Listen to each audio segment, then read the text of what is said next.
everything becomes really personal.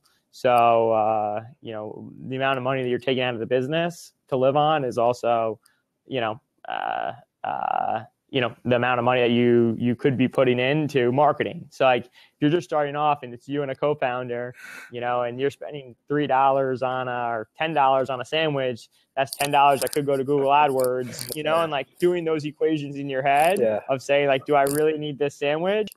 Maybe I need these Google AdWords more is like a weird, strange way to live that it can really, infiltrate your whole life. So there's really not a work-life balance. You have to have a good work-life alignment and making sure, especially if you're doing this with a business partner, that your work life and your expectations and motives and definition of success are really aligned is really, really important, because one person wants the sandwich more and one person wants the Google AdWords more.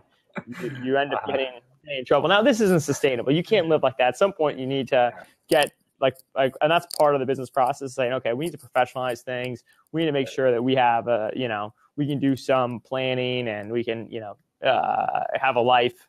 But I think those are some of the things that become interesting.